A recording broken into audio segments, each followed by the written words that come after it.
afternoon, class. Good afternoon, ma'am.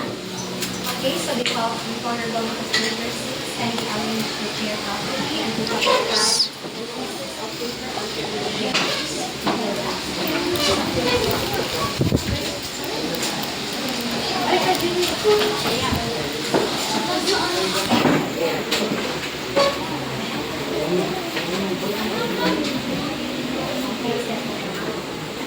Okay, so how are you today? Okay,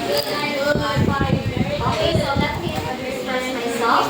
I am Teacher Dean, and I will be the one who's handling the lesson for today. So this afternoon, I am going to be the one who will be discussing the lesson. So I hope everybody will participate and cooperate. Okay, is that clear? Okay, so before we start, let's check the attendance first. Group 1.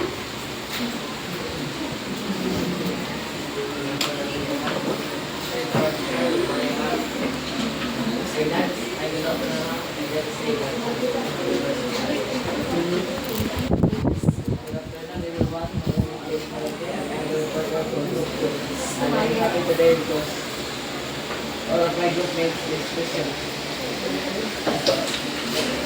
Good afternoon to you, everyone. I am the reporter of this movie, and I am happy to inform you that no one will Good afternoon, everyone. I am the reporter of Group 4, and I'm glad to tell you that none of my fellow members is absent here. Good afternoon, everyone. I am the reporter for Group 3. I'm very happy to say to you that all of my members are present. So, Before that, we're going to have a recap. So again, what was the last lesson that teacher Drew discussed?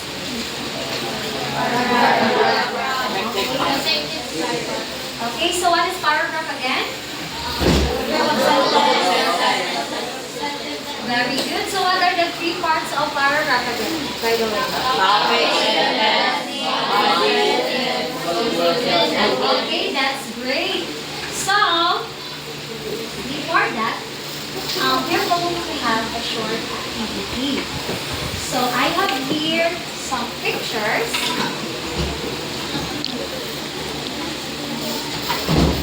And you are going to match these pictures on the graphic organizer that I made. So what you're going to do is you're going to match the pictures in the graphic organizer. Okay, so I'm going to choose randomly class. So I hope everybody will participate, okay? Okay, so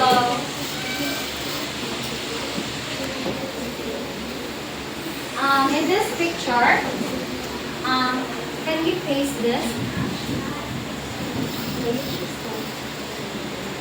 Your own idea. So let's lalagay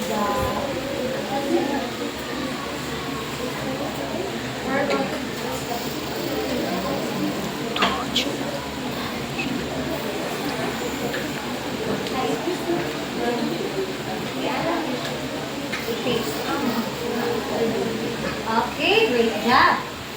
Okay, next. How about people at the back of the phone? From here. You choose a picture. All the choose a picture.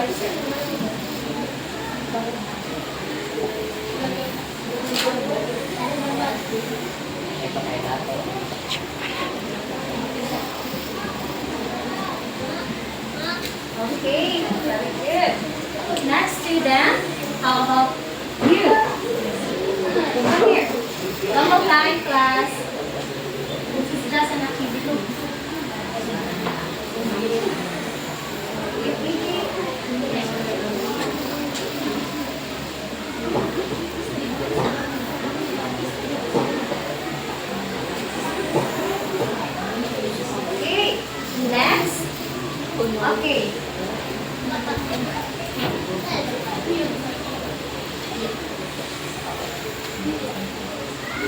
Okay,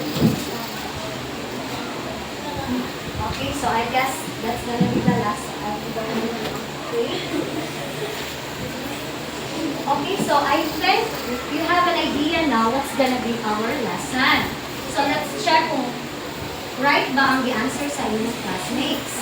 Okay, class. So these are examples of different text types. Okay, so who's the secretary here? Kindly note kung sino yung nag-answer sa ating activity natin. I'll go to the Okay, so these are the different examples of text type. So by understanding these text types, it will help communicate more effectively whether you are writing a story, an argument, or an information text. Knowing that structure is essential for you to deliver your message clearly and persuasively. Okay. So before that, we're going to read our objective first. Can you read, everyone? Define and distinguish between different text types. Identify the features and purposes of each text type. Create a sample text of each type based on a given topic. Okay. So our lesson for today is about developing paragraph according to text type. So first is narrative text. So narrative text tells a story or part of a story. So narrative text includes plot, structure, conflict, characterization, setting, theme, point of view, sequencing, and transition. So you have this lesson pagka-elementary ninyo, right? So na-discuss na ni Sia. So examples of narrative are text, novels, short stories, historical account, poems, and plays. So, muna siya kung example ng three-level pigs. So, paano siya, di have na siya sequence sa setting, sa time. So kasabot na dyan. Next is the persuasive text. So, kindly read, everyone. With persuasive text, the author tries to convince the reader to adopt a particular opinion or perform a certain action. Okay, so author tries to convince the reader. So last time, you have your advertisement, right? So it's example of a persuasive. Okay, so next is the personal recount. So this describes events that the speaker or writer was personally involved in, such as family, holiday, or your personal opinion of a subject. So examples are diary, entry, travel blog, speech, reflective essay, interview, personal statement, and autobiography. So I guess naman siguro yung diary ninyo diri, right? Or wala? Oh, diba? So that is one example of personal recount. So next class is factual recount. So what is factual recount? Can you read? These are used to record details and facts of a particular event which the speaker or writer has not necessarily been involved in, like news stories. Examples are news articles, historical accounts, scientific report, and more. So I guess your school have an example of this, just like the sniper, so news article. So it is a one example of that factual recount. So the author or the speaker gives some details or fact about the particular event. So fact or factual recount class. Okay, next is the expository text. So, expository text is a mood of writing in which the author is to inform, explain, describe, or define his or her subject to the reader. So, example of expository texts are textbooks, encyclopedia, scientific books, journals, atlases, directions, guides, and biography. So, nasabtan na ba everyone? Okay, so moving on to the next type is an explanatory text. So kindly read, everybody. An explanatory text type is used to describe how things work and why things happen. An explanation tries to provide answers to questions that the reader may have on a certain subject. teach people new information. Okay, so those are the different types of text types. So, can I call someone or everybody? Do you know what are the different text types? So, what are the different text types again? Free text, basic text, explanatory text, personal text, expository text, Factual. Okay, very good. So, those are the different type of text types. So, nasabtan naman ninyo everyone, no? So, nasabtan na class? Matamlay ang ating klase today. Are you sleepy?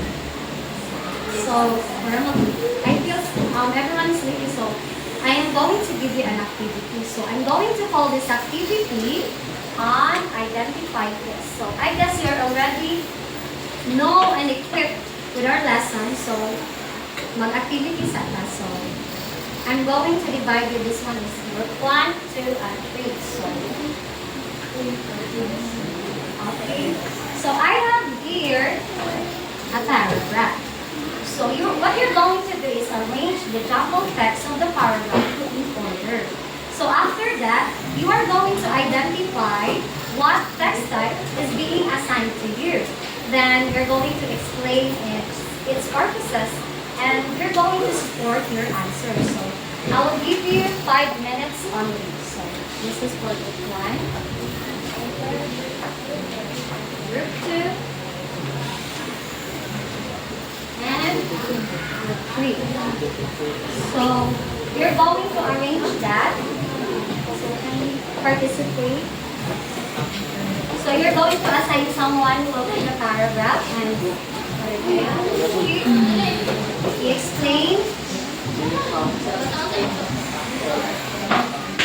you're going to explain its purposes and you're going to support your answer.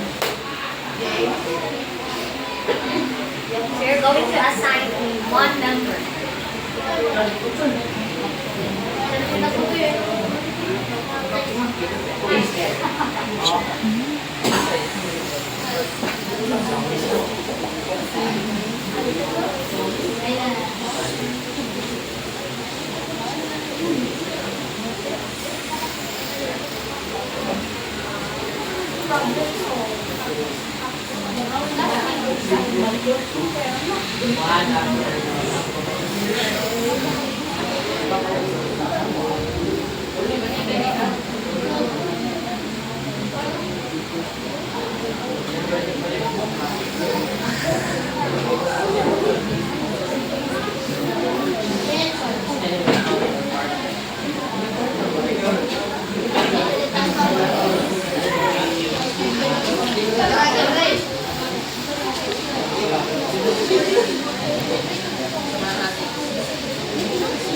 3 minutes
you can go back to your seat now. So I hope everyone has a representative now. So I'm going to have a twist. Instead of group 1 will be the one to first present, I will choose group 3. Okay, so group 3, we can now start. Present aside from the back to you. Spaya.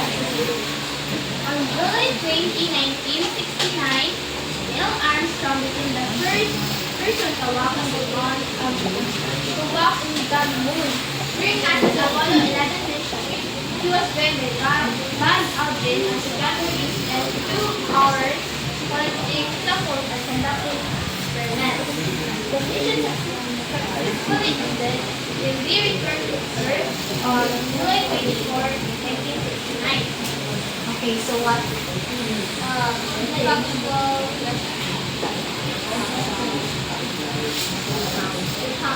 Okay, so explain why. It used record facts on first line. Okay, very good. Group 2.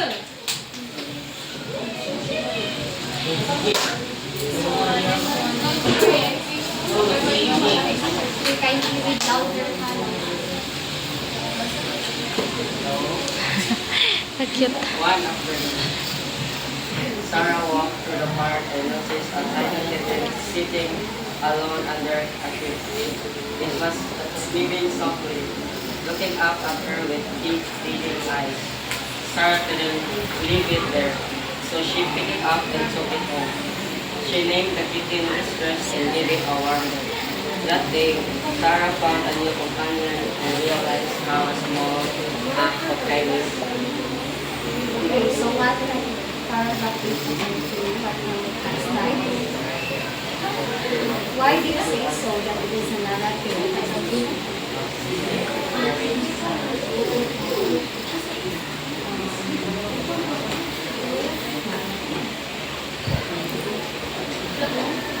Again? The further answer why? So how about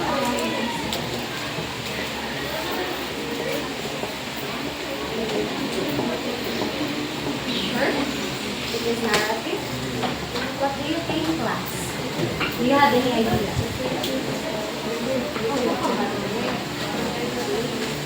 So I guess it is narrative because, again,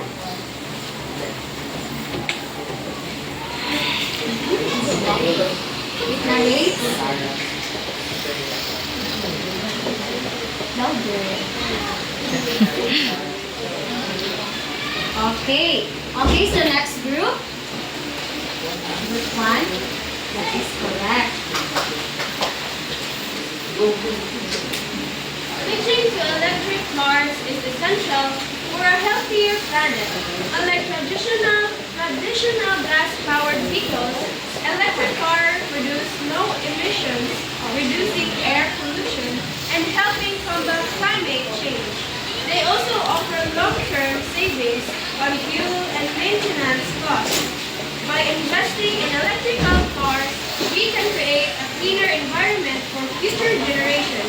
It's time for all of us to make the switch and protect the earth. So what's the answer? So I think it is a firstly Why? because it is trying to convince someone to switch to electric cars from than gas-powered vehicles. Okay, so it is correct. You will not really expect about our lesson, so I think you understand it already. So do you have any questions about our discussion? So we understand it already. Okay, so wala naman kayong mga tanong, so we're going to have a short quiz. Okay, so you get a one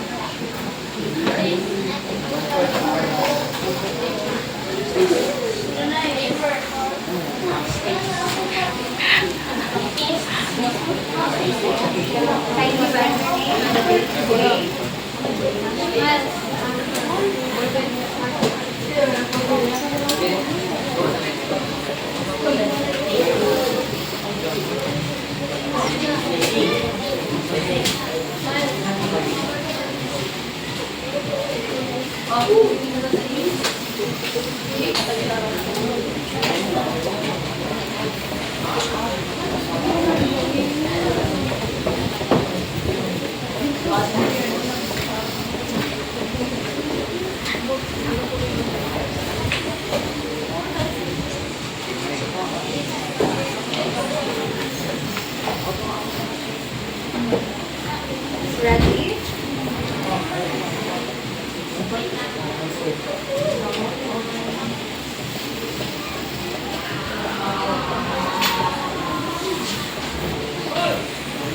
Okay,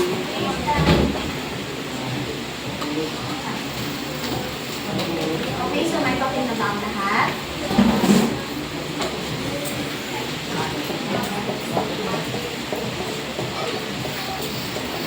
Write your name already.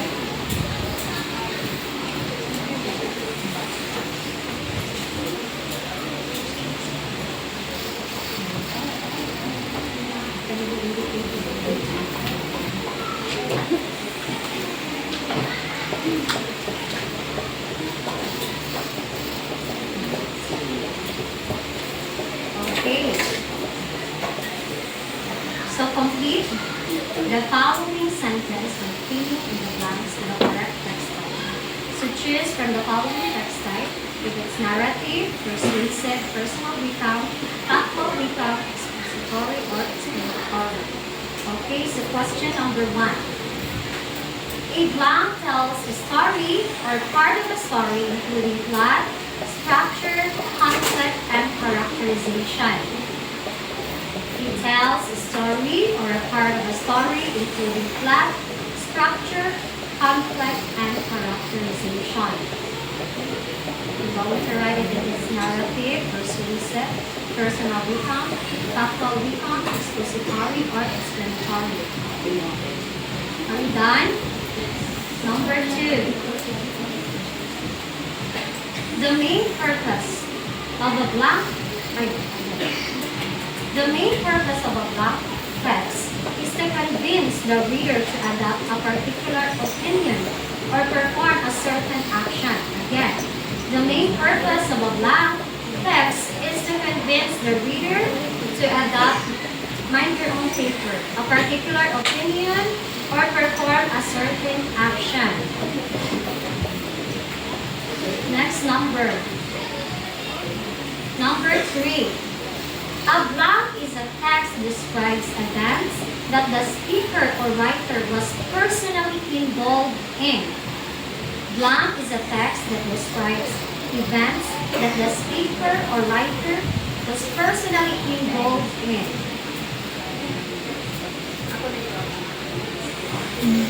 Number 4. Blank record text. Blank text records details and facts or a particular event without personal involvement. Blank is a text that records details and facts of a particular event without personal involvement. Number 5. The primary aim of a blank text is to inform, explain, describe, or define a subject to the reader. The primary aim of a blank text is to inform, explain, describe, or define a subject to the reader. Number 6. Blank and blank text describes how things work and why things happen. A blank text describes how things work and why things happen. Number 7. Blank is an example of text, includes novels, short stories, and historical accounts. Blank of text, example, short stories, and historical accounts. Number 8. Blank texts are used to teach people new information. Number 8. Blank texts are used to teach people new information.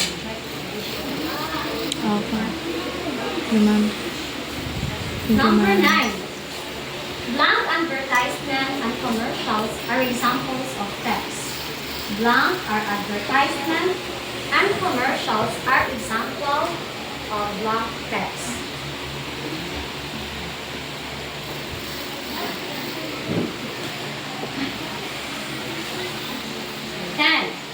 Textbooks, encyclopedias, and scientific books are examples of blank text. Textbooks, encyclopedias, scientific books are examples of blank text. Ball pens up. 6. Ano sa mga number? 4, 6, and 1.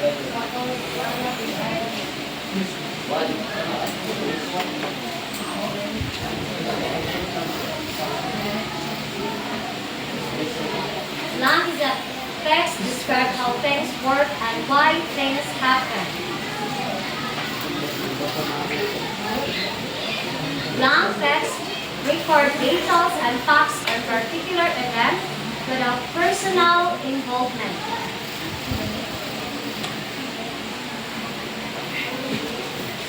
So are you done? Answer. Number? Other. One.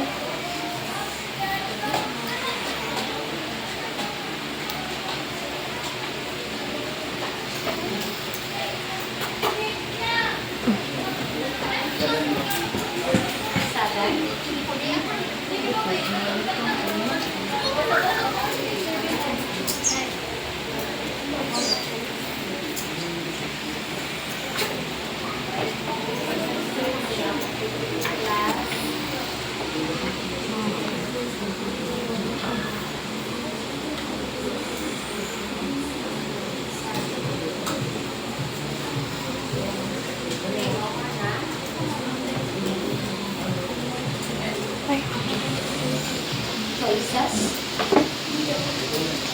Ano ka mo? Sige Rama.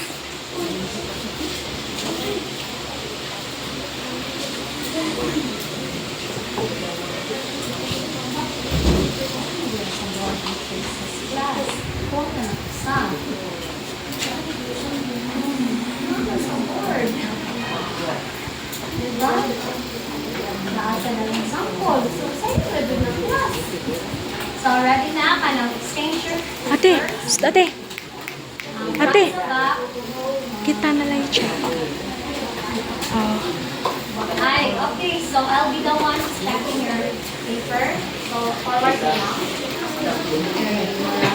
Limited lang akong time.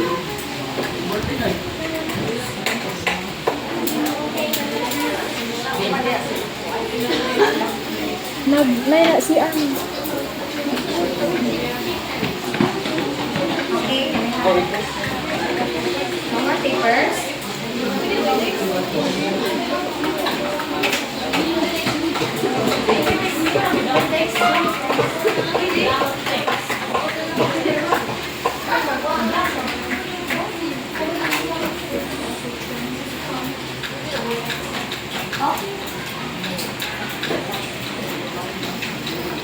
Okay, so for your assignment, I want you to search or look for a magazine, newspaper, or online articles about a current event. So you're going to analyze the article and identify what text type Sige na, Mama. is used. So you're going to explain and justify your answer.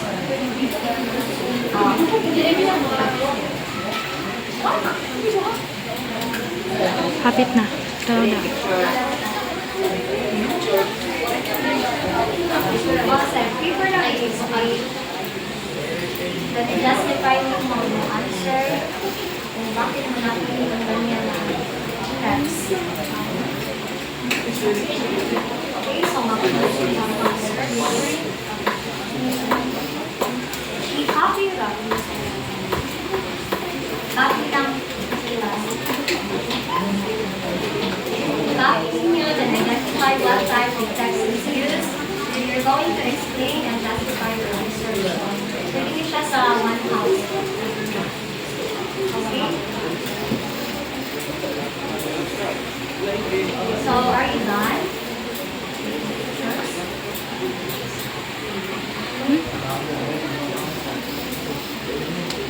Okay, so thank you. That will be all for my discussion.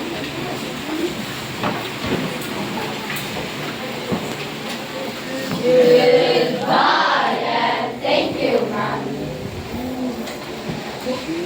And we will see you, Mom. See you around.